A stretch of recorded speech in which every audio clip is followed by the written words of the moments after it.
Hey, what is up, YouTube? Today we're gonna go over some of my favorite watches from Baselworld that have been announced, but before we get into that, I'm gonna do a quick watch check. Right now I'm wearing an Omega Seamaster 300 with a black-gray Bond NATO strap. When I'm wearing this watch, I feel like James Bond. So, 5 to 6 watches. For these 5 to 6 watches, I'm going to be posting pictures, and I'm also going to be posting links to articles in the description below so you can read more about them and hopefully learn some more. So, number 1, TAG Heuer Octavia, based on the original 2446 model with the Mark III dial. What's super cool about this watch is that its design was entirely crowdsourced through the fan vote that TAG Heuer ran last year.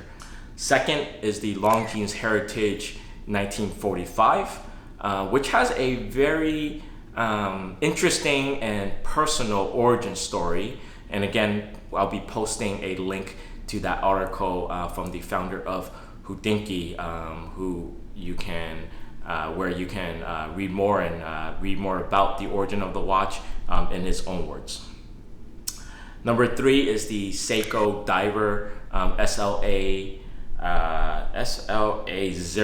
017, based on the 62 Moss. So the 62 Moss, for those of you that probably already know, was Seiko's first diver's watch that they ever made, and now Seiko has decided to reproduce it and re-release it to the world. Fourth is another reproduction or reproduced diver watch that the brand is re-releasing. In this case, we're talking about the Blancpain tribute to the 50 Fathoms mil-spec, which is a reproduction of the mil-spec 1 watch. And what's unique about this particular watch is that it has an water moisture ingress sub-dial at the 6 o'clock marker. And by the way, these retro reproductions have been sort of the theme this year. You know, a lot of brands have been, you know, going back in history and reproducing a lot of their previous watches. But this year, you just seen, you know, really a lot of them being announced, surprisingly. And you know, a lot of them, you know, if you're into, you know, kind of if you're into vintage watches, but also want, you know, the latest technology, I think, you know, these modern re-releases or reproductions are really the way to go. I happen to have a few of them myself in my own collection. Next up, at number 5, and number 5 is really, you know, not a single watch, but a series of 3 watches, and you know, maybe even a 4th, an honorable mention that I'll talk about at the end. And of course, I am talking about the Omega 1957 Trilogy, or what I like to call it, the Holy Trinity re-edition. So with this, you get the Seamaster, a Speedmaster, and the Railmaster. I love all 3 watches, especially the Railmaster. The Railmaster is just a fantastic watch, and I am so happy to see the Railmaster come back and rejoin Omega's lineup. I was a little sad when it left the lineup, but right now, you know, welcome the Railmaster back with open arms. And with that said, you know, there is a 4th honorable mention, and you know, you don't find a lot of information about this watch online other than, you know, a few posts on Instagram and a few articles on different watch blogs. And of course, I am talking about the regular edition Railmaster.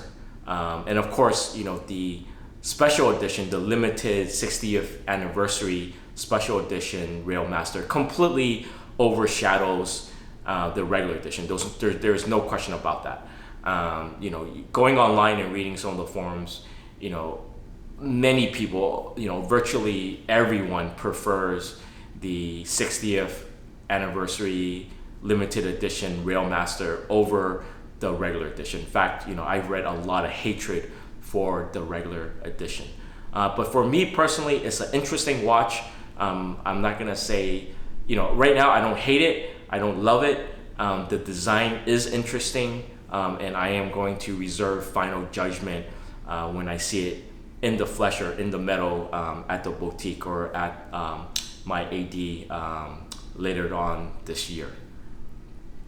And then last but not least, and this is probably my favorite of the show, is the Nomos Club Campus. It is first appropriately sized at 38 millimeters. It has a very, very cool California dial. Unlike all of the other watches that I named, and unlike a lot of watches that have been announced this year, it is a completely new model. It is not a reproduction or a re-release of anything.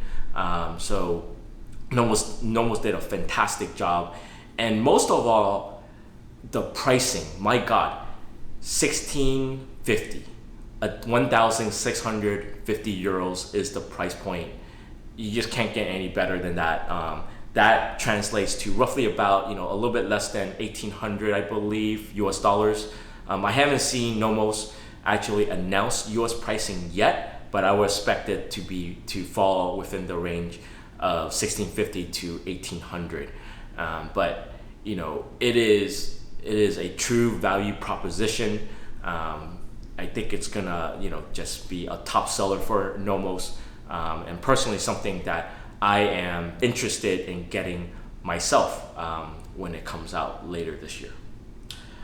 So with that, that is kind of my top 5 to 6. Normally, and I would just end it with this this note. Normally, with the past few Baselworlds, Tudor is usually included in everyone's top 5 to 6 list, including my own. But this year, Tudor, I think they kind of missed the boat. In all the previous years, like I said, they have hit home run after home run. But this year, I think they kind of missed the mark a little bit. I just think that right now there's just too many versions and variants of the Blancpain. And Tudor, you guys just need to stop making different versions of the Blancpain. There's just too many out there right now. I personally just do not understand the Blancpain chrono. I would have instead have loved to see a updated version of the Heritage chrono with the movement that Tudor used for the Blancpain chrono. I would have loved to see that instead. Plus, even updated Ranger with the in-house movement. But hopefully, maybe we'll get there maybe next year or in a couple of years. So that, anyways, that's my top 5 to 6. Hope you guys liked this video. If you did, give me a thumbs up and don't forget to subscribe. And I'll catch you guys later.